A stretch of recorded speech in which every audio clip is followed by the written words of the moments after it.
Hello, good evening, and welcome to the Wednesday week, my Wednesday edition. Tonight, I've got a very special guest. You can see him stood there right now. It's the host of the other podcast. It's Mr. James Mappin. How's it going, pal? You all right?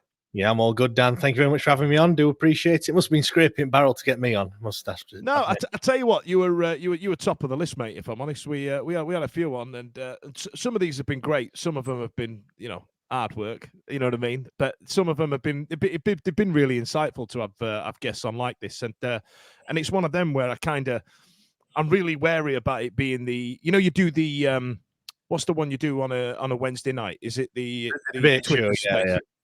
Yeah, where you've got lots of different voices on. So I didn't want to just straight up rip off the idea. So we tried, Ash and I put our heads together, and he came up with this, and it's a great way of talking to other fans. So it's not just the Dan Fudge show, as much as I'd like it to be, mate. You know what I mean? Yeah, of course. So during this segment, what we do, we talk about your experiences with Sheffield Wednesday, see if you've got any stories back from the past. So I'm gonna take it back to the early doors and just sort of say to you, so why Wednesday? Where did it all start? Well, I grew up in Walkley, so from our bedroom I could see Hillsborough. So you could see it down in the bottom there, stone's throw away. So yeah, I would say my dad's a big Wednesday art. He's never. I think when he was younger, he had a season ticket, things like that. But he's not got a season ticket now, mainly due to work, to be fair. But yeah, having lived in close proximity, all my mates are Wednesday fans. Living in that area, just grew up being Wednesday, which is, it could have been a lot different because all my dad's side of family, they're on the other side, the dark side, as we say. So he's a bit of an anomaly, which I'm glad for, because I'd have hated to be one of them. Let's put it that way. But yeah, growing up close to him, close to Hillsborough, like I said, that's probably the main reason why. And yeah, my earliest memory of Sheffield Wednesday, unfortunately, I am a little bit younger than yourself, Dan, and I never saw, the 90s and the glory days and things like that. My earliest memory is actually getting relegated out of the Premier League. I wasn't there. I can remember listening to it on the radio and, the Arsenal game, the 3-3. And then, yeah, that just kind of sticks in my mind, just being in the kitchen, listening to it on the radio.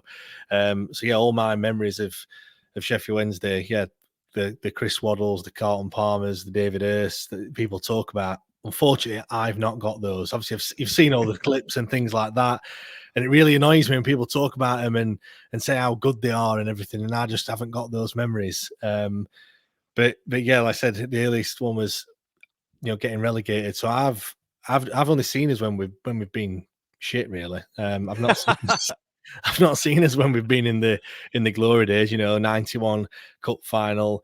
My father-in-law, I go to all the games with, he regularly talks about Boxing Day Massacre. Does me head in how he talks about it literally all the time. I could probably tell you the full game, like the full 90 minutes, like from minute one. He's told me that many times, to be fair. But yeah, just Wednesday through and through, which of course, hence why we do the podcast as well. Absolutely. I mean, I had a similar thing. Like a lot on my dad's side of the family. I grew up in Dinnington, just outside Rotherham. So they're all Millers, every one of them. And excuse me, my mum's side of the family are all Wendy. So, and I kind of got taken to both. There was a real choice I had to make as like a 10-year-old, where 1 week, Rotherham would be at home and then Wendy would be home a week later. But like you say, I was watching Premier League football here. You know what I mean? I'm watching exciting players. I used to find Danny Wilson really exciting to watch. So going back, Danny Maddix, that's who I was watching. That's what I was going to ask you. So did you have like Seabon on the back of your shirt and people like that? Do you know what? Do you know my favourite player? I don't know what. Don't ask me why. Derek Geary. I mean, up until the point where he did what he did, then it kind of, but at the time, I used to love Derek Geary. I don't know why it was. Maybe the fact that he put 110% effort into absolutely every single game. He was only small. I'm not tall myself, so I could probably relate to that. And yeah, he was just a warrior, weren't he? And came in at the time, with Quinn and Morrison as well. I think didn't they all come from the same Irish team? I think I'm sure they all came from the same club. But yeah, he was one of my favorite. It's funny, when you ask about the best players of all time or favorite players, I think the favourite player question is quite a good one, because you do get a varying mix. Like some of these names that crop up for whatever reason, you might have seen them in, I don't know, getting a chip butty or whatever after a game or something like that, and you've just kind of stuck to that player or whatever it may be for whatever strange reason. But yeah, Derek Geary were one of mine. I mean, there has been some terrible players that I've seen in that time when we got relegated, and that's when I kind of first got a season ticket. My dad never bought me one. I never had a season ticket with my dad, and anything like I said, he never really went. But I got a season ticket with my mates, sat in the grandstand, absolutely miles away, in it up there. For the people that do sit up there, you need binoculars, don't you, to see the pitch. I've never been to St James's Park, but I imagine it's like, well, obviously it's not as bad as that, but it certainly feels like it when you're up there. But yeah, there has been some terrible players. The ones that I remember as it, like you said, right? The favorite player question is always a weird one. I always try to ask people of a certain age, not Walker, Sheridan, not Sheridan, Waddle, and Hurst, right? You know what I mean? Come away from them, and so you're right. Some of the responses we get. I mean, I used to have an affinity for Ian Nolan. I thought he was. I don't know why, purely because he just used to tear about. And I remember there was a game in the mid-90s where he. Armstrong from Spurs broke his leg. I think it was the tib and the fib, and you could hear the crack. I used to sit halfway up the cop as it kind of goes on the angle, and I remember hearing it, and I remember going, God, that's bloody awful. And then the fact we saw him again, I was dead happy with. But it dawned on me that when you see players like that, you go, why did I used to like Ian Nolan? That's you know what I mean? To some people, that's just dead weird. I think people always crop up on the favourite player. It's kind of like what I said, really. The players that put 110% effort in. You know, your Callum Pattersons of this world. You know, he's not the most technically gifted player, but because he puts all the effort in, it kind of fans just kind of warm to him, don't they? Really. So yeah. I said Derek Geary until he did what he did, which can't forgive him for that at all. So there was what Quinn, Geary, and Bromby all went, didn't they? And you know, there's something hilarious about going, look at you getting our cast-offs, but also, did we piss them off that bad? Because you kind of realise that your club is essentially a business, and if you're not good enough, you get out. And there's no room for sentimentality, and it's when things like that happen, you kind of go, oh, we're not the entity that we thought we were, you know? Yeah, definitely. You know what? This is a quiz question for everyone. How many players have gone the other way? How many players have we had from? I don't think we've had actually directly anyone from Sheffield United, but it would be one for how many players have played for us after playing for Sheffield United. I think there's been a few loans and things like that, but I don't think any have come directly from United straight to us that like they have done the other way. No, do you know what? I genuinely don't think there has been. I can't think of any. I can think of a few names that have worn both shirts, but I can't think of one that we bought from United. I mean, Jesus, that was. Can you imagine the uproar? Can you imagine? Oh yeah, it would be terrible, especially in this day and age with the social media. On it, to be fair, it would be pretty bad. Okay, so let's move forward. So I assume your first shirt was a Chupa Chups one. Like, or did you get one when you were a bit younger? Do you know what? One of my first shirts was a goalie kit. Don't ask me why. I have no idea. If you've seen the video that's on YouTube, I think it went on today actually with the guy that the young lad that does all the orange one. Yeah, that one. That's the one that I had. I never had players' names on the back. I always had my own name on the back. Mappin #1. Brilliant. Do you know with the fuzzy felt type name set that they had back in the day? Do you know what? I had the same thing, but I couldn't afford the number, so I just had the the one that splits opinion that looked like you had braces done it. You'd say Reggie Blinker kind of era with the white one down the middle, of the big white stripe, the Sanderson, and the white one there. I think I want to say 95, 96. I had just Fudge. Just no number, just Fudge, and I was like, "This looks shit. I've absolutely ruined this shirt." No comment on that one, to be fair. But yeah, I had that kit as well. The one that said SWFC on the side in yellow, and it had it like embossed all over. The wacky one that if they brought that one back, I don't think anyone would buy it. It's only good because I think it was crap. That's the only reason why that's good now. But yeah, I had that one as well. But yeah, I don't know why I had the goalkeeper kit, to be fair. It's a weird one. I must have asked for it at some point, but I can't really think why, because I must have only been 6, 7-year-old, 8-year-old at the time when I got that one. But yeah, after that, yeah, it's the Chupa Chups era in it really, and all those ones. Napoleon's Casino for the 2005 Cardiff playoff final, the one with the humongous. I hated that shit. I really hated it. And we got promoted in it, and it's now become like a collector's item. And for some reason, I bought it off eBay, right, a few years later. And for some reason, it's signed by David Hurst, who never went anywhere near that kit. I don't know. I don't know why I own it. Do you know what, as well? One thing I would say, I saw all my mates used to have obviously the Wednesday shirts with all the sponsors peeling off or peeled off. Mm-hmm. And I want to shout out my mum, because she must be fantastic at washing clothes, because I never had any of my football shirts with the sponsors or the names or badges or anything peeling off. And all my mates playing football in I said the Napoleon's one, especially not the one with the big block, but the one that had just the text on it. I think that came like the year after or two. Yeah, that all just peeled off and everything. And I'm like, what are you doing? Like, what? How are you washing your clothes? Like, can I just say, she did wash them, by the way. She didn't just not wash them. You know, scourge of all washing machines across Sheffield are the Sheffield Wednesday and United kits, because the white would go pink, and then the white in our one would go grey, wouldn't it? You know what I mean? Definitely. Okay, so let's move forward a bit as you're getting a bit older. I want normally I ask this question in two parts. So your first away game, but your first away game on your own, where you're probably on the swills and stuff like that. So what did you end up doing? Yeah, do you know what? I can't really remember my first away game. I've got a couple that I used to go with.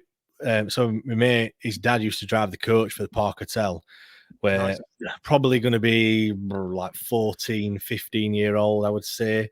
At the time, you know, me and him sat at the front of the coach, you know, being, you know, only 15-year-old, you know, fresh-eyed and all that sort of stuff, and everyone's at the back, you know, creates a beer and everything. I think there was one away day, went to Barnsley, if you can call it an away day.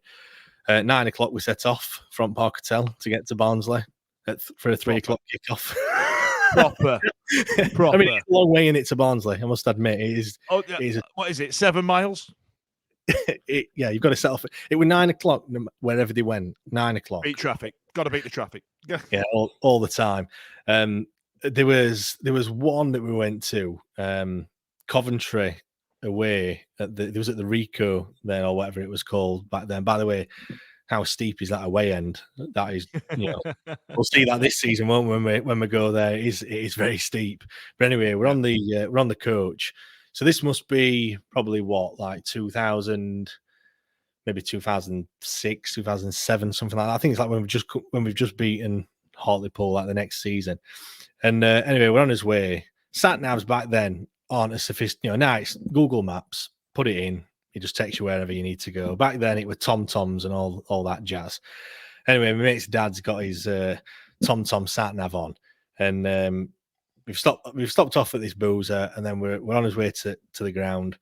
Anyway, it tells us to turn up this road, and he's like, "It's a bit dodgy, this one," but you know, sat nav's telling me to go up here, so you know, as you do, you follow it. Driving up, in roads getting narrower, and then you get to this one corner where the house is like literally on the corner of the street. So, and it's a one-way street as well. The coach is not getting down this road, so he has to carry on going. It's a dead end at the top, but there's a car park. But unfortunately, the car park's got the height restriction on it, which a coach, 52-seater coach, can't get in. So then he's trying to do what I can only describe as about a 74-point turn in the middle of the road to try and get this 52-seater coach around. And then there's a transit van in the way. He can't get round. He obviously sat at the front. He's effing and jeffing. You know, he's wound up to the max. Obviously, time's ticking on. Everyone's like, "Look, we're going to be late to the match." You know, pissed up as well. Next minute, all we hear is just a beep, like beep. Doors open, emergency exit at the back. About 7 or 8 lads have jumped off, picked up this transit van, and just bumped it down road. Jump back on. Go on, we're all right now. Off you go. So yeah, we eventually got. I think we're about 10 minutes into the first half. I can't remember what the score was. it can't have been that great a game, and we certainly didn't miss anything either. So it would, but you know, these are the things that happen in it on away days. And I can remember going to Leicester when we scored those screamers in the cup. When Brunt, Whelan, Tudguy, and then I always forget the other guy that scored the penalty. Nobody remembers this. The guy who scored the penalty in that game. He was on loan. Keep going while I surreptitiously Google it. You won't know it. Literally, if people are listening and they know it, then you're more knowledgeable than what I am, because I've seen it a few times. But yeah, that game, I can remember having that was when you said about the one where you go by yourself. A few too many shandies, let's say, like that one, and I can't really remember much of it. Which, what a game to not remember as well. Like when it comes to it. Yeah, have you found it? It's a player we had on loan. He only played a few games. I think that was the only game that Are we talking the one where we won 4-1? Yeah, that one. Yeah, away. Yeah, it says Chris Brunt on 11v11 that he did the penalty. So it was Tudguy, Whelan, Brunt, and then any players. Wayne Andrews is mentioned on here. You've got Glenn Whelan, Foley, Brunt, Spurs, Simic. Wayne Andrews. I'm sure. Wayne Andrews got the penalty. I think that's what it was. That must have been it. Yeah. I forgot he existed. That's absolutely just blown my mind. Who is he? Who is Wayne Andrews when he's at home? Do you know what I mean? Like, I've no what's idea. He doing now? Let's get him on one of our shows, mate. Let's just me and you just get him on and chat about the Wendy. About winning that penalty. But probably he's probably got that on his honours board, to be fair. But anyway, I probably don't has his service there. He's probably had a fantastic career and won many trophies as well. But just not anyone. I'm gonna go down a Wayne Andrews rabbit hole later on. So okay, so now we're at like let's get to like 2010, around that era. So we're talking Spurs, Beavers, that type of thing. Like. Are we skipping the playoff final at Cardiff? Are we just getting? Oh, go on. No, tell me all about it, pal. I thought I was in already 2006, but yeah, obviously, there was something happened that year. Tell me about that. Yeah, we just went to Cardiff, didn't we? And just took cover, just like we did at Wembley this year. So, but no, that was like again, we're 15, 16 years old. I was going to say, you must have been a teenager at this point, right? Yeah, do you know what? The photo pops up and I look at it and I think, Jesus Christ, look how I looked back then when I was a kid. I did look terrible. But yeah, like the shirts are just hanging off me. Do you know what I mean? Like now you've got to grow into them. Yeah, really. Like now they've gone. You've got to have 2 more X's than what you had before. Back then, you had to downsize, didn't you? Really, that's just to make them fit. Like what a day that was. Like, just I can still remember. It's a bit like when we played Hull at Wembley. Well, for obvious reasons in this case, but you remember more about the day and the things that happened outside of the football match than the actual football match itself. I mean, I know in that game, obviously there was 6 goals. There was 6 goals, but I remember. I think I missed the first one. I think I went for a P. But well, I can one up you there. I can 11 a you because I missed 2. Brilliant. one to go into the toilet. I think I missed Glenn Whelan's goal, and then one of them was going to toilet. The other one, I had to go and get a hot dog. Literally got sent for a hot dog. Yeah, exactly. Yeah, and even back then it were about 15 quid for a hot dog or whatever it was. But it weren't worth it because I missed the goal. It's one of those ones as well when I think you went to the toilet. You absolutely you're like tying it in a knot. You're like, I really can't go. Let's just wait until half time or the till the whistle goes. You're like, gotta go. So you leg it, 100 mile an hour down that concourse, and then you just hear a massive roar, and then you stop and you think run back, and you're like, well, there's no action. Yeah, it's not like there's a replay. They're not going to recreate it for you. If anybody's missed that, lads, you always do it. You run up the next turnstile and have a look and see what's happened. And you're like, well, it's a goal. Like it's obvious. Like it's been a massive roar. There's obviously a goal, but yeah, you always think it's like at Hillsborough. It's one of my pet hates, isn't it? People that leave early, and you see people go out in the corner where the cop is. They all file out there, and then I mean, obviously now there is the scoreboard as the replays on, but pre scoreboard, when people used to run back on, like, you've missed it, mate. Like, you're not going to see a replay. You've missed it. Just carry on. Keep going. Yeah, they kind of come running up them stairs and go, "Yay!" It's like when there's a full team celebration and and they do a dive in the corner, like when Klinsmann first did his dive at Hillsborough, and Ian Walker, the goalkeeper, came running over, and as they've all dispersed and got up, Ian Walker just kind of slides into shot, doesn't he? Just he wants to do the dive as well, and that's what those guys are like, because we've just got like a bunch of lights this on them. Yeah, you know what I mean? Like, what do you think you're going to see, lads? Just to go, yay! Yeah, exactly. I mean, do you know what as well? The same that game is on YouTube. Again, I've watched it so many times. You know, there's only so many times you can watch Stu Talbot go around the goalkeeper in it. Really, very much like Liam Palmer this year, and he's got to the point where I don't know if my memories are from what I've just seen on the telly, or whether they're actually my memories have been there. You know, when you watch something so many times, it just kind of gets, obviously, 18 years ago, it weren't just last year, were it? So sometimes it can cloud your memory, can't it? And there's quite a few things that I think are like that. That game is, I like sometimes, just like you just said then, like, good, you don't know the good times are the good times until they've happened, right? But somehow when you do something really embarrassing, that will stay with you for the rest of your life and just pop into your head. And that game is responsible for one of the most embarrassing things I've ever done in my life. And it was, I was living in Southampton and we were playing Brighton in 2016 to get to the playoff final. And I connected with Lee Peacock and said, "Listen, I'm driving from Southampton. Do you want me to pick you up?" Because he was in Portsmouth working at Eastleigh at the time. And we got to know each other and chat. And I was sat in the car. I'm excited as shit. Do you know what I mean? I'm like, this is really exciting. I'm sat here chatting away with Lee Peacock. This is great. And we started talking about 2006. I knew he was there. I knew he'd been in the, the Brentford thing and all that. And I was like, yeah, this is great. This is great. And then I went, yeah, what? And I turned around to him and went, so why didn't you play that day? Knowing that he didn't score that day, right? It just evaded my entire memory that he absolutely, he's part of the first goal. Like he's in the build-up. And he went, I did play. I went, wait, what?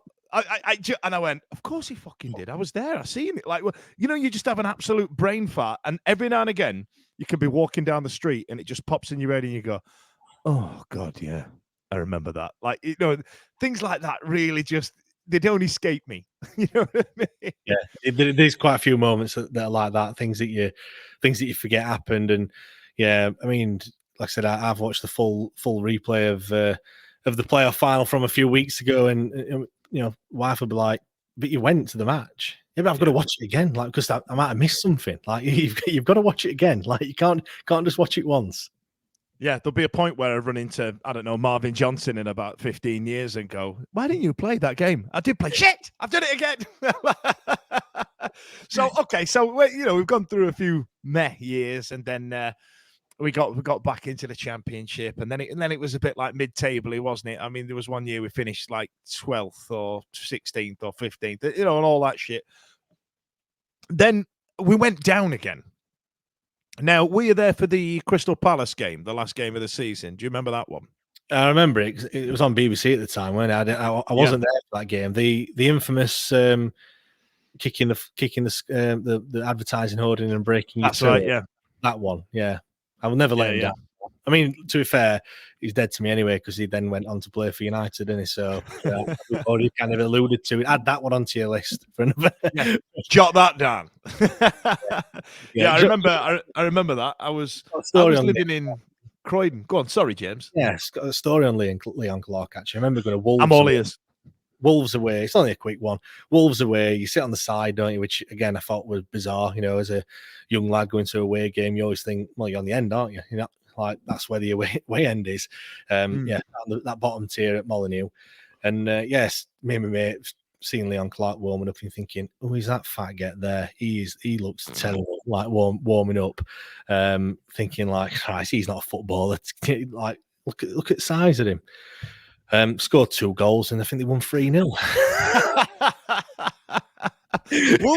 Wolves really, it's one of them clubs, right? Wolves is one of them that you look at, and especially now, and you're like, why aren't we doing what they're doing? You know what I mean? So the year we got to Wembley, and I remember playing there, and I think we beat them 2-0. And we were stood there going, we're fucking good. We're fucking good. You're fucking shit. Like, and I'm like, yeah, have that. And then, like, you fast forward a couple of years later, we're in League One and they're in the bloody Premier League. Yeah, like, I think the difference is they went for it and really went for it, whereas we kind of half-arsed it, didn't we? Really, like we went for it in terms of Sheffield Wednesday, like we've never done that before. But yeah, in comparison to them, they were signing really good Spanish strikers, and we were signing Alman Abde, and so sometimes it's the luck of the draw. Alman Abde could have been an absolute world beater if we weren't injured and in the pointing dog every 2 minutes. Going to be fair, but yeah, like, I just think that season we had a good go, but yeah, just didn't really go for it as perhaps as much as what teams like Fulham and Wolves have done to get into the Premier League, really. But yeah, go on. But we're back to where you were talking about Crystal Palace, weren't we? Oh, it was the worst bloody day of my life. I was living in Croydon, which is the Crystal Palace area, and I ended up having to. I used to work used to DJ at 3 a.m. and I'd stayed awake to get like the first coach, the mega bus that costs a tenner. Just to get up there, and it was full of Crystal Palace fans, and they were absolutely losing their mind, and they're having the best time. And then a coach got stuck, and all the rest of it. And then when we got relegated, and they won and celebrated on our pitch, I was supposed to be at work that night, and I went, I'm not going. I stayed at my mum's, fucked it off, and got a training the following day with the mug on. I just absolutely phoned it in. I'm not going back there. I'm not having it. Not having it. Yeah. I'm going. That just getting relegated is just one of the worst feelings, isn't it, really? Like, yeah, it just feels like everything's just kind of drained out of you. Obviously, the one at Derby wasn't too bad because it was COVID, weren't it? So we couldn't really go. I mean, I'm quite thankful that we couldn't go, to be fair, because that was a really bad season, that one. But yeah, you just don't want to talk to anyone, do you, really? It's just like, I mean, Sheffield Wednesday ruin your weekends at best of time, or have done in recent time, not very recent times, if things have been quite good, haven't they? But in other years and other seasons, yeah, they do tend to ruin your weekend. But yeah, when you get relegated, it is awful. Absolutely, it's bloody awful. And do you ever get a little bit of envy? I brought this up on our show last week, that Sheffield United have got a lot more of a rich history in bringing players through their academy and kind of, making money that way. But also, they're producing players like Kyle Walker that's just won the Premier League, for example. Do you ever look over there with a little bit of green eyes and go, why don't we do that?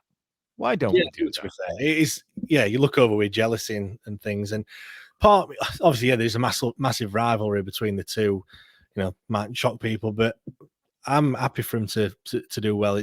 I don't, until we're in the same league, when we're not in the same league, they can do whatever they want. It would be great for the Steel City Derby to be a Premier League fixture, and for that to happen, they've also got to be in the Premier League. So there's some fans that'll be like, no, I want Sheffield United to go out of business, and this, that, and the other. The Steel City Derby is a fantastic game. So, I just wanted both sides to be up there and competing. Unfortunately, we've not been doing our bit, have we, in recent years? But back to the academy and stuff like that. Yeah, it makes a sustainable club, doesn't it? You see these teams that bring these players through and they sell them for 3, 4, 5, 6, 10 million or whatever it may be, depending on how good they are. Look at their lad Iliman Ndiaye. Like, I wish we had an Iliman Ndiaye. Do you know what I mean? Rather than we've got no one, right? Really, there's literally no one coming through, and everyone says, "Oh, Bailey Cadamartri and Rio Shipston." Yeah, Rio Shipston. I mean, he's kind of half broken into the squad, but he's not. He's not pushing George Byers or Barry Bannon for a place. He just gets a place because everyone else is injured, which that's not what you want. Like, you want them to be good enough and actually mounting a charge. And then when we do get someone who's got a little bit of potential in Dele Bashiru, I know he didn't come through our academy, but he was still a young player.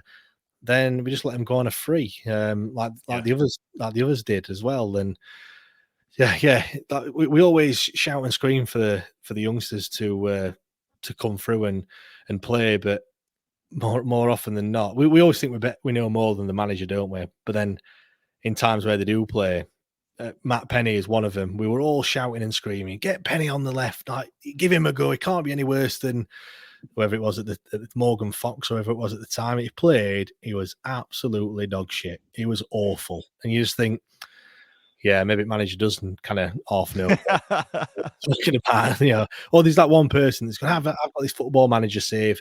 Matt Penny, he went to Real Madrid for 25 million or whatever they said. Like, he's a world beater. And like, yeah. Football manager, ain't it? Yeah. It just, when it comes to that side of things, we are miles behind. I think we're miles behind in pretty much every department, to be fair. I hate to say it, but like the stadium, ours, as much as I love Hillsborough and it's fantastic and it's ours, and it looks fantastic at night and things like that under the lights, it's still Hillsborough, and it's still when they say it's a rust bucket and stuff like that. You look at we've shut our shop at Meadow Hall, haven't we, in the past couple of weeks or last week. Theirs absolutely blinds us from a commercial point of view. They're just so much better, and it does. Yeah, there is a bit of me that just, I'm a bit jealous of all that. But it's going to take time to do that. You can't just do it overnight, can you? You can't just click your fingers and the next minute we've turned into this big, this behemoth of a machine. And I don't think it's going to happen whilst Chansiri's in charge, which is probably one for another day. I was going to say we could go on for that all day. I mean, like, all right, I might not know more than the manager, but I can tell you now, I know more than the bloody chairman about Sheffield Wednesday and running a football club, and maybe not running a football club, but I think I know more than him about running a football club. But just on that, I don't think a chairman needs to know a great deal. Just run a business. Yeah, but just surround yourself with people that do. That's all you need to do, and he hasn't done that. So until he does that, I think we're just going to be stuck in this cycle at the moment. I feel like what happened when Chansiri came in, he went for promotion, and we went for it. And then, these success stories of going for it and getting promoted, they're always quite well publicized. But what happened was, it's great with the benefit of retrospect, isn't it? Right? 8 years down the line, it's great with the benefit of retrospect. We can look back and go, maybe what we should have done is invest in infrastructure, invest in, the travel to the bloody ground, invest in a youth academy, invest in this, and in a couple of years we're equipped to go for it. Because if we'd have won that game against Hull, we'd have come straight back down. Because I don't think we had the infrastructure in place as a club to understand just what the Premier League's turned into. And that's boring, isn't it, Dan? Well, yeah, that's it. You know what I mean? New geezers come in, spend them tuna bucks. Let's have them all. It's boring. It's fantastic when you're spending 10 million on Jordan Rhodes at the time. Yeah. It's only after, when we're 8 years down the line, that we say, really, yeah, he should have spent more money on the training ground, and he should have spent this. But if he came out and said, look, lads, we're not buying anyone this season because we're building a hotel on Penistone Road at the side at Cop, like, you'd be like, no, I want we've got Backinson at middle at Park. Like, we need a new midfielder. Like, that's it's easy in hindsight, in it, to say all that. But yeah. Okay, so just to let you know, folks, we're recording this on Friday, the 30th of June. So yesterday, Dejphon Chansiri released his statement accusing Darren Moore of wanting 4 times his salary, and he's gone, I'm not paying that. Well, he's gone, all right, we'll stick a pin in it. See you later. A lot of debate's gone on online, James, about who's lying. And then Carlton Palmer got pissed up and went on the internet, but we'll try and put a pin in that one. Yeah, but, did you see? It did a good screenshot, didn't it? Did you see what he actually typed in, by the way? Yeah. He went, what's the... And he wrote it like that. You know what? I'm surprised that Google even knew what he were on about. He could have thrown anything, that one, to be fair. Yeah, he win a good advert for Carlton Palmer. It was a great advert for Google, trying to work out what it says. But I mean, I just, before we wrap this up, I just wanted to know what your thoughts on it were, because it's kind of stuck in my craw for a day. What about you? I think it's a weird one, isn't it? He comes out and says, I'm not going to talk about Darren Moore. That's personal. And if he speaks, I'll speak. And then he's not spoken. But then Chansiri's found the need to speak up about it. So he's kind of, I think, just an overriding kind of reaction is that it wasn't needed. I don't think. I think everyone had kind of accepted the fact that Darren Moore's not going to speak, and that means that Chansiri's not going to speak, and then that'll be it. And we'll never know what happened. We might find out in 15 years' time or whatever when Darren Moore writes a book or something like that what happened. But in the immediate future, we're just going to move on. And then all of a sudden, you get the tweet notification, club statement, and I'm like, at first I thought it was a new manager, I must admit, until I read until I read the headline. At first I was like, we've finally signed. First second you go, oh yeah, and then I thought, we sold the club when it said Chansiri, and then I'm like, has he passed away? Like, these are all these things that are going through my mind until I read it. Just waiting for it to load. Yeah, and then I'm in Rotherham, so you have to wait quite a while for it to dial up internet. But yeah, you're reading through it, and I'm just like thinking a little bit like the statement the other day with the American guy. Just a lot of waffle to just tell us basically that he wanted 4 times the salary and a 3-year deal, and he didn't want to give him that. I think it's. A lot of people have kind of jumped to Chansiri and said, "Oh, what he said is fantastic. We've got, it's transparent and things like that." They're forgetting it's took kind of 3 iterations to get to this point as well. I do feel like he's a bit like a petulant child throwing his toys out the pram. Carlton Palmer and I think Clinton Morrison have come out and said what they've said about the whole situation. I believe that's what he's referring to, and he's had to kind of react to that. I don't know whether it's a case of these managers that have applied for the job, whether he's thinking that they're not going to maybe he's not got the right caliber of manager applying for the job because of what's been said, and he's putting 2 and 2 together and thinks it's all Carlton Palmer's fault. I'm not really sure on that one. I just think it just wasn't needed. It just makes him come across like a, I don't want to use the word lunatic, but I just haven't I really? So there was, whilst we've been in League One, everything's been all right because he's not really been doing anything. He's just been signing the checks. He's been appointing people like Liam Dooley to do the things that he should have done, many years ago. And whilst he's not been touching it, everything's been fine. All of a sudden, when he starts getting involved, I feel like he just starts making really bad choices and bad mistakes as well. I think we're in this situation because he overspent and did things wrong. So in one sense, if 4 times Darren Moore's salary is too much and we can't afford it, and maybe it is the 3-year deal's the sticking point, I kind of applaud him for that, in that that's not something that we can do. But in that statement, he's kind of made Darren Moore look like the bad guy. I think that's what his aim's been by saying it's 4. He wanted 4 times. I said it to my wife. I said Darren Moore wanted 4 times his salary, and she like gasped and like, "Oh God, that's a lot."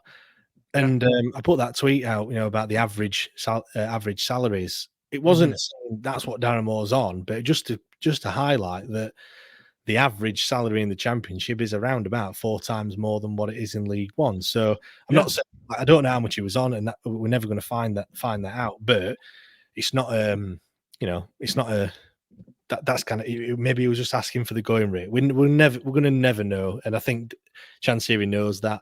He knows that to add the context, we need to know what exactly the amount was. And Darren Moore's not going to show his hand and tell people how much he wants because he rates himself. Yeah, so I just hope, just to kind of finish on Chansiri, I just hope that he does kind of learn from his mistakes, which he seems to be doing. I'm just not confident that in the long term he's going to make that many good decisions to kind of counteract the bad ones that he makes. Yeah, it's like he had a toy. Imagine like like the old He-Man toys or the old wrestler toys, right, from the early 90s. Like, you've got Hulk Hogan here, and one of the legs has fell off, and then you're like, oh, I don't want to play with that anymore. League One, and then your mum takes it to Smith's Toys, and it comes back, and all of a sudden it's got a leg back on it. You're like, oh yeah, I'll play with it again. You know what I mean? And it's kind of got that vibe to it, hasn't it? And then to call, hey, listen, me and Darren are still good mates, and I'll come and see him for a glass of wine and a coffee one day, and then a week later chuck him under the bus like that. Because, I mean, let's be fair, right? We stole him from Doncaster. I'm just going to chuck some numbers out here. Let's say at Doncaster he's on 150 grand, right? And we've gone, well, I'll tell you what, we'll pay you 200 to come here. And then the average going rate, like your tweet said, was about 800 grand. He's gone, well, pay me what I'm worth. I've just got you promoted. Now, this is the shrewd. I don't think there's anything wrong in that conversation there. I still think there should have been a negotiation. I mean, for Darren Moore the way Chansiri worded it was very much like, this is the lowest I'll go. I think there could have been a better negotiation there, but he's kind of looked at it and gone, I'm not paying that. See you later. And just kicked him out, right? Now, I feel like there could have been a bit of back and forth. However, I think that there was something in the back of Chansiri's head that said, this team last year should have absolutely romped that league, and there was something wrong. And if he was 100% sure that Darren Moore was worth that money, he probably would have paid it. Yeah, I think you're right. I think there's quite a lot of things that come into it though as well. I think the 3 years was probably a massive stumbling block. Absolutely. What if you fucked it up in 6 months? Let's be right. It's untested. It could, it could all go horribly wrong, and then he's got to, he's got to sack him come Christmas time. He's got to pay him off for 2.5 years. Exactly. Then a 4 times, wage that he was on before. And then you've also got the fact that I don't know whether the conversation was had, whether Chansiri told Moore that he wanted top 6 or not, or whether that's just something that kind of came out in the verbal diarrhea from the fans forum. But if it was kind of discussed, he's probably thinking, well, I'm going to get sacked here because I'm not, this squad ain't going to get top 6. I thought mid-table would be good. So he's thinking, well, if I want to get top 6, I want to get paid to be a top 6. He wanted to secure himself. Absolutely right. And I just don't think, for some reason now, Twitter seems to be polarized. You're either this camp or this one.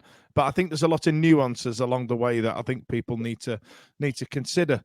I think the problem is as well, just when you look at it, it's not just in terms of the money and in terms of the length of contract and stuff like that. Like I said, it's Darren Moore trying to stabilize himself and trying to absolutely secure something for him. And I think you're right. I think there wasn't many negotiations to be had, and it's easy to we gave long contracts before, didn't we? We were paying people for donkey's years that weren't even playing. We've got rid of those, and that's kind of one of the reasons why we are where we are. So he's gone down the model of, I'm going to give really short contracts. But the problem you have is when things go great and they're on a short contract, it's the worst thing because they just leave for nothing. Their stock's really high. Mm-hmm.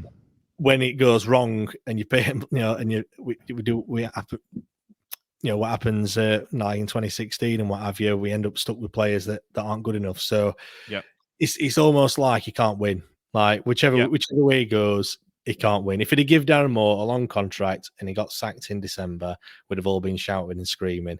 And it's just we're in that interim, aren't we? We haven't signed a manager. If we sign a really good manager and we're top after 6 games, Darren Moore who? In it. It's a fickle word like that. But listen, James, it's been an absolute pleasure, man. My apologies for going on, and my apologies to Ash, who keeps telling me to stop dating these things because there might be a backlog. But I'll put this out close to the thing, and who knows, between now and Monday, we could have had a manager in place. James, thanks a lot, man. Have a good night. No problem. Cheers, Dan.